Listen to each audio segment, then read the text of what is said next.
How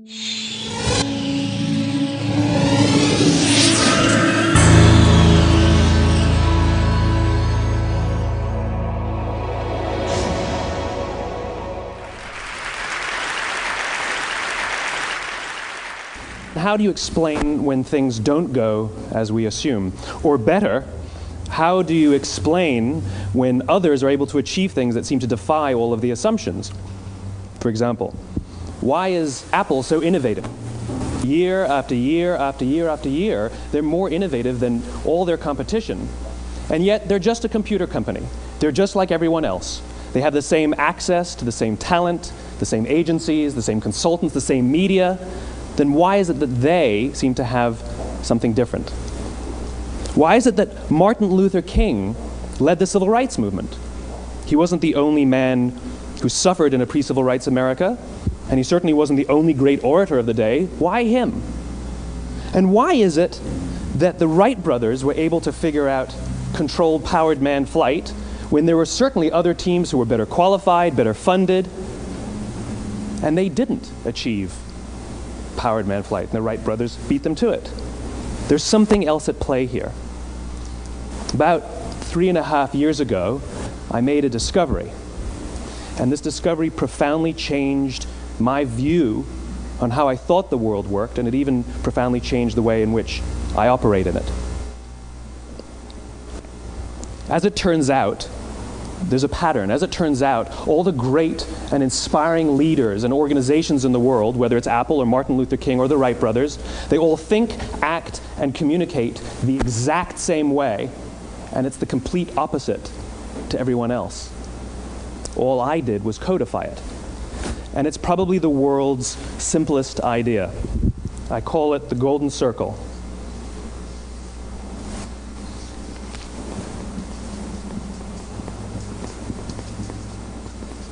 Why, how, what?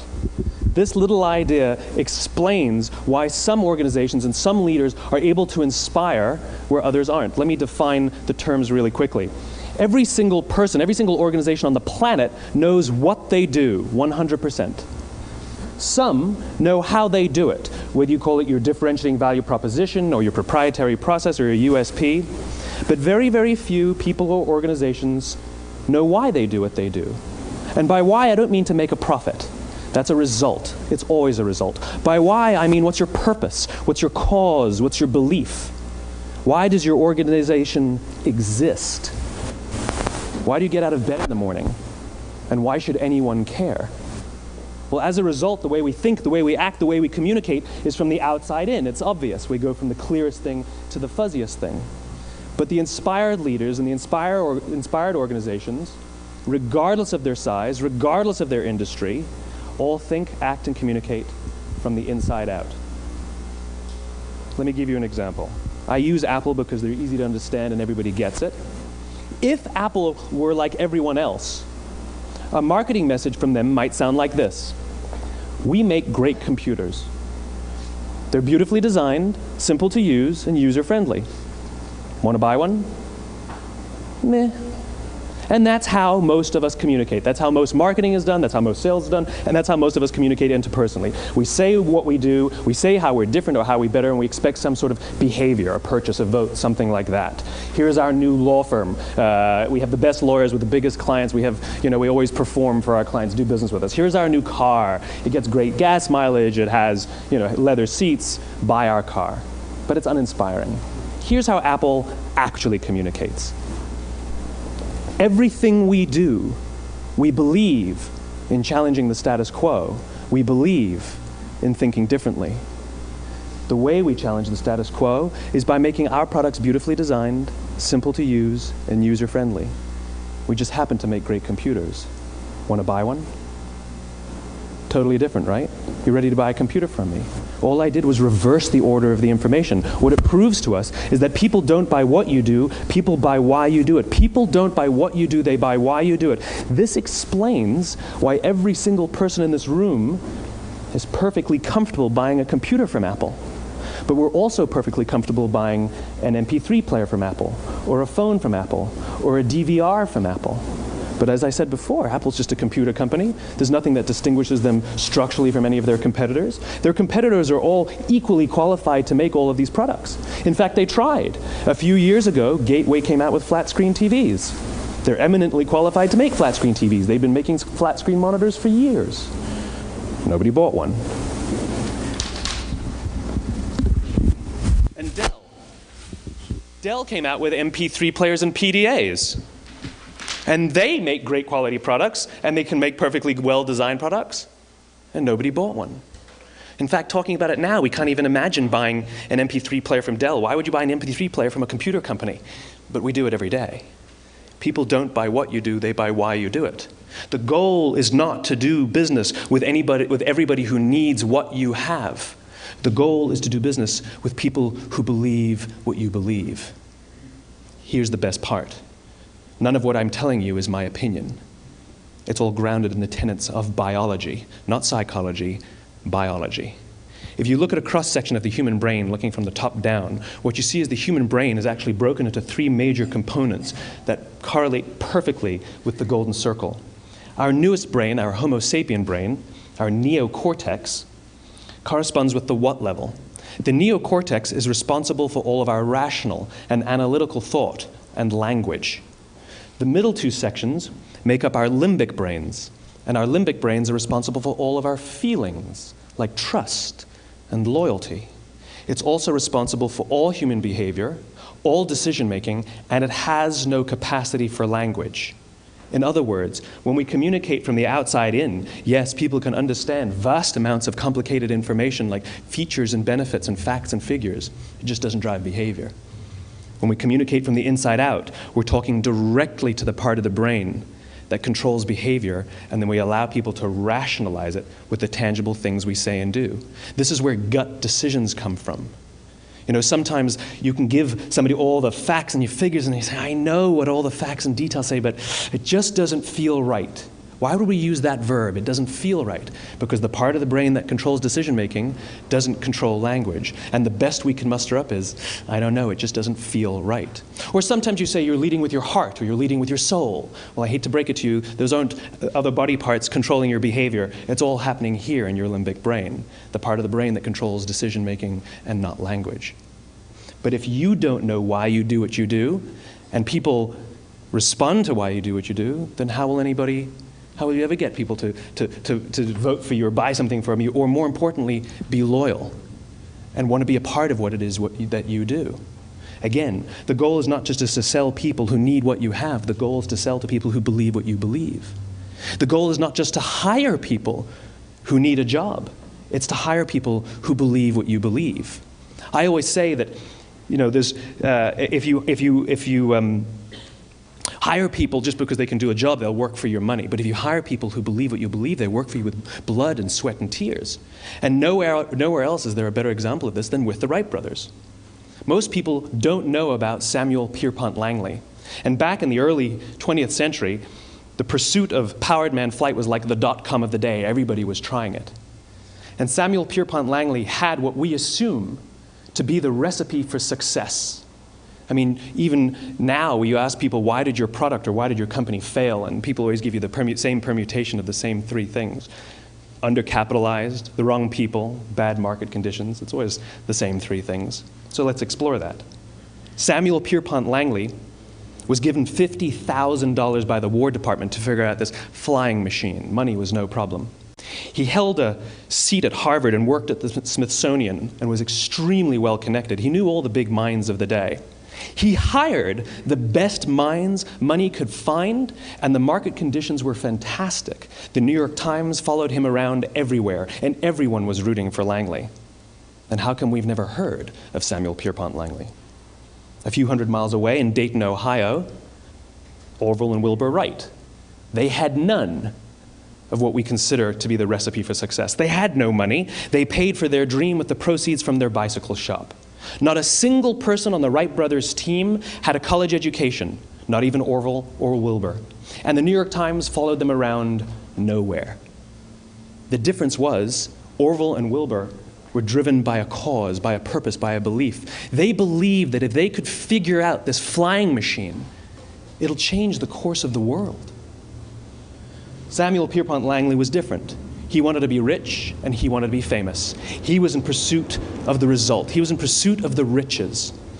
And lo and behold, look what happened. The people who believed in the Wright brothers' dream worked with them with blood and sweat and tears. The others just worked for the paycheck. And they tell stories of how every time the Wright brothers went out, they would have to take 5 sets of parts because that's how many times they would crash before they came in for supper. And eventually, on December 17th, 1903, the Wright brothers took flight. And no one was there to even experience it. We found out about it a few days later. And further proof that Langley was motivated by the wrong thing, the day the Wright brothers took flight, he quit. He could have said, "That's an amazing discovery, guys, and I will improve upon your technology." But he didn't. He wasn't first. He didn't get rich. He didn't get famous. So he quit. People don't buy what you do, they buy why you do it. And if you talk about what you believe, you will attract those who believe what you believe. Well, why is it important to attract those who believe what you believe? Something called the law of diffusion of innovation. And if you don't know the law, you definitely know the terminology. The first 2.5% of our population are our innovators. The next 13.5% of our population are our early adopters. The next 34% are your early majority, your late majority, and your laggards. The only reason these people buy touch-tone phones is because you can't buy rotary phones anymore. We all sit at various places at various times on the scale, but what the law of diffusion of innovation tells us is that if you want mass market success or mass market acceptance of an idea, you cannot have it until you achieve this tipping point between 15 and 18% market penetration, and then the system tips. And I love asking businesses, what's your conversion on new business? And they love to tell you, oh, it's about 10%, proudly. Well, you can trip over 10% of the customers. We all have about 10% who just get it. That's how we describe them, right? That's like that gut feeling, oh, they just get it. The problem is, how do you find the ones that just get it before you're doing business with them versus the ones who don't get it? So it's this here, this little gap, that you have to close, as Geoffrey Moore calls it, crossing the chasm. Because you see, the early majority will not try something until someone else has tried it first. And these guys, the innovators and the early adopters, they're comfortable making those gut decisions. They're more comfortable making those intuitive decisions that are driven by what they believe about the world and not just what product is available. These are the people who stood online for 6 hours to buy an iPhone when they first came out, when you could have just walked into the store the next week and bought one off the shelf. These are the people who spent $40,000 on flat screen TVs when they first came out, even though the technology was substandard. And by the way, they didn't do it because the technology was so great. They did it for themselves. It's because they wanted to be first. People don't buy what you do, they buy why you do it. And what you do simply proves what you believe. In fact, people will do the things that prove what they believe. The reason that person bought the iPhone in the first 6 hours, or stood in line for 6 hours, was because of what they believed about the world and how they wanted everybody to see them. They were first. People don't buy what you do, they buy why you do it. So let me give you a famous example, a famous failure and a famous success of the law of diffusion of innovation. First, the famous failure. It's a commercial example. As we said before a second ago, the recipe for success is money and the right people and the right marketing conditions, right? You should have success then. Look at TiVo. From the time TiVo came out about 8 or 9 years ago to this current day, they are the single highest quality product on the market. Hands down, there is no dispute. They were extremely well funded. Market conditions were fantastic. I mean, we use TiVo as a verb. I TiVo stuff on my piece of junk Time Warner DVR all the time. But TiVo is a commercial failure. They've never made money. And when they went IPO, their stock was at about $30 or $40 and then plummeted, and it's never traded above 10. In fact, I don't think it's even traded above 6, except for a couple of little spikes. Because you see, when TiVo launched their product, they told us all what they had. They said, we have a product that pauses live TV, skips commercials, rewinds live TV, and memorizes your viewing habits without you even asking. And the cynical majority said, we don't believe you, we don't need it, we don't like it, you're scaring us. What if they had said, if you're the kind of person who likes to have total control over every aspect of your life, boy, do we have a product for you. It pauses live TV, skips commercials, memorizes your viewing habits, etc., etc. People don't buy what you do, they buy why you do it, and what you do simply serves as the proof of what you believe.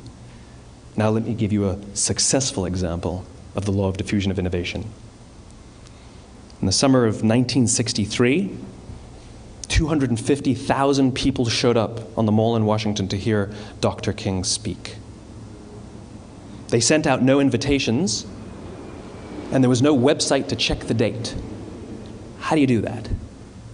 Well, Dr. King wasn't the only man in America who was a great orator. He wasn't the only man in America who suffered in a pre-civil rights America. In fact, some of his ideas were bad, but he had a gift.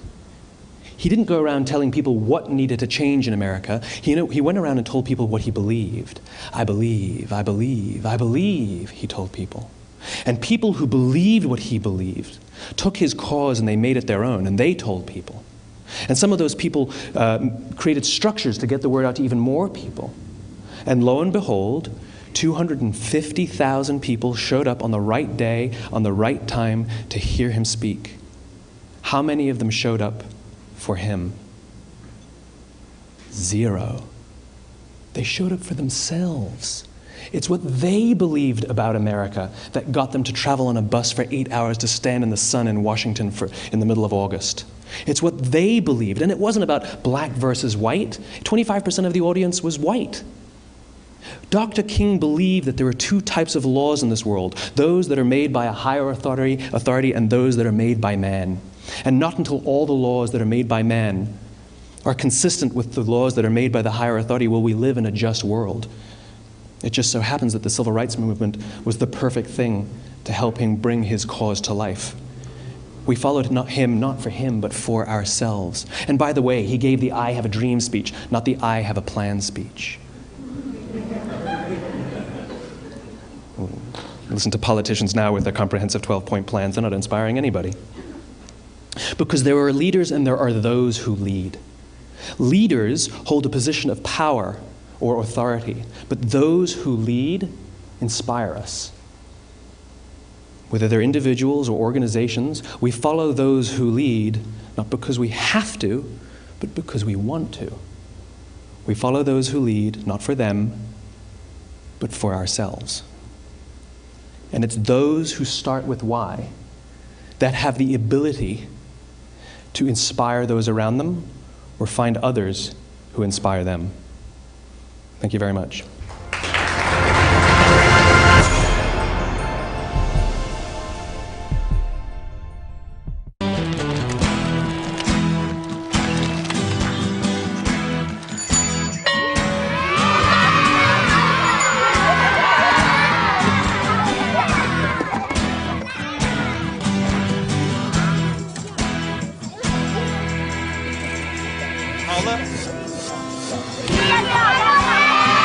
Sharing. That's video on the Human Network. 𝒂𝒏𝒎𝒂𝒓𝒕𝒆. Welcome to the Human Network.